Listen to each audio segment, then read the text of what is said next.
2015 is the year of Russian literature. At school and at home we often talk about great writers and poets who glorified our country all over the world. No doubt, the 19th century in Russia can be called the century of fine arts. Alexander Pushkin, Mikhail Lermontov, Leo Tolstoy in literature, Vasily Surikov, Viktor Vasnetsov, Ilya Repin in painting, Mikhail Glinka, Modest Mussorgsky, Pyotr Tchaikovsky in music are only a few great Russians who we are proud of. This year we are celebrating the 175th anniversary of Pyotr Tchaikovsky. During his short life, Tchaikovsky created many musical masterpieces and glorified his motherland all over the world. Pyotr Tchaikovsky is said to be a great lyrical composer, melodist and symphonist. And that is completely true. Pyotr Tchaikovsky can be compared with Wolfgang Amadeus Mozart. Both began playing the piano at an early age. Both got famous very quickly. Both composed great music. Both were not only great composers, but also outstanding conductors. Pyotr Tchaikovsky can hardly be called a writer.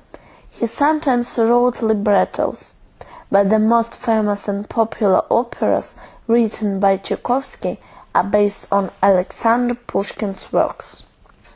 Although the two geniuses couldn't meet, their talents met, and Pyotr Tchaikovsky introduced Alexander Pushkin to the foreign audience. Eugene Onegin is called the encyclopedia of Russian life. The picturesque background of all the scenes is traditions, habits and ceremonies that have been astonishing foreigners for more than 100 years. Tatiana's letter became the symbol of pure love.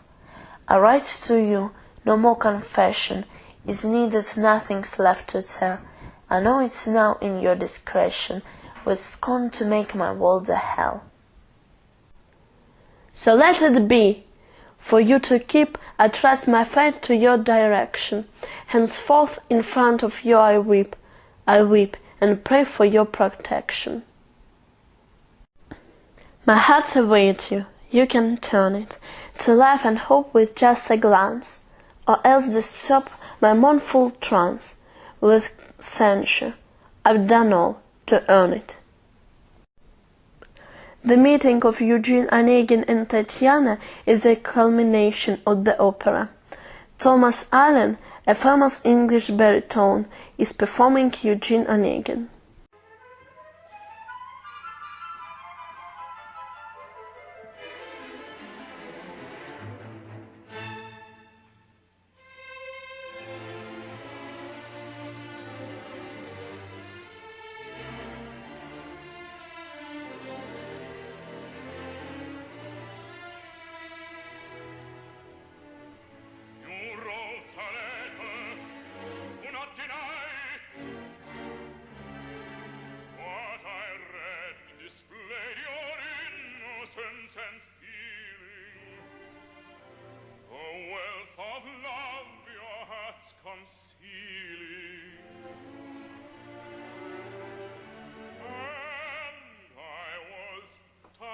By what you said, it stirred within me once again an old and sensitive emotion.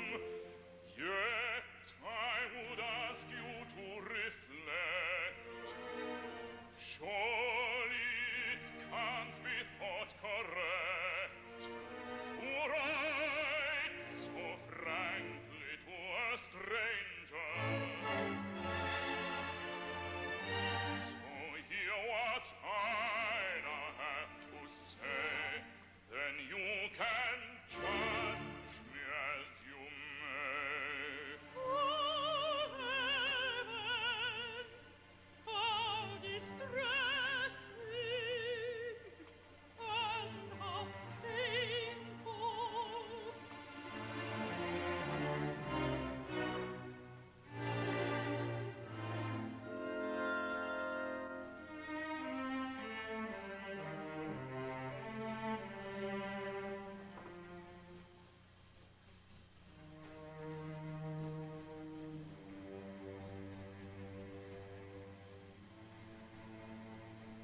Russia has helped and saved many countries, and the Battle of Poltava is an example of this heroic tradition.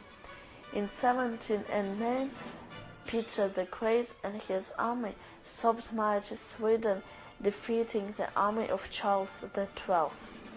The glory of Russian soldiers, love, treachery, treason are connected with great music in the opera Mazeppa. This opera has always helped Russian people to remember the deeds of our heroic ancestors, and nowadays it is especially important.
The Queen of Spades is a story of passion and recklessness that can only bring insanity, misfortune, despair, grief.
And in conclusion, it's impossible to forget the cheerful, full of hilarity opera Черевички, based on Christmas Eve by Nikolai Gogol.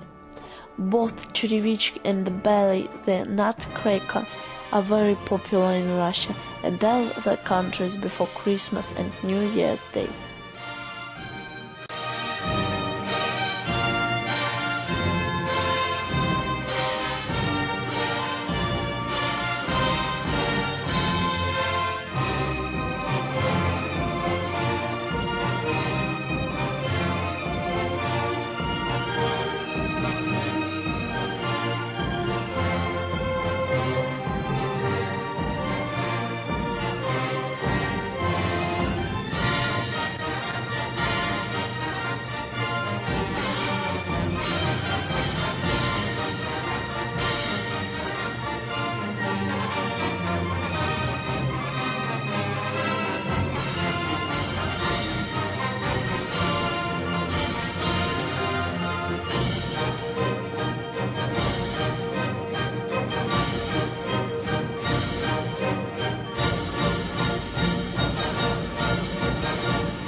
Traditionally, many operas are performed in the languages of the originals, and real lovers of music come to enjoy the voices of the singers and the music of new plays. Only later the most popular operas are translated into many languages and become popular with an audience of millions all over the world. These words can be said about the operas Eugene Onegin and the Queen of Spades. They are among of the greatest musical masterpieces. They are not only Russian heritage. Eugene Onegin, the Queen of Spades of Pyotr Tchaikovsky, and Boris Godunov of Modest Mussorgsky are the most popular Russian operas performed in Russian, Italian, German, English, and many other languages. His works are full of cordiality. They describe all the features of the Russian soul, the phenomenon that has always been a great mystery to foreigners.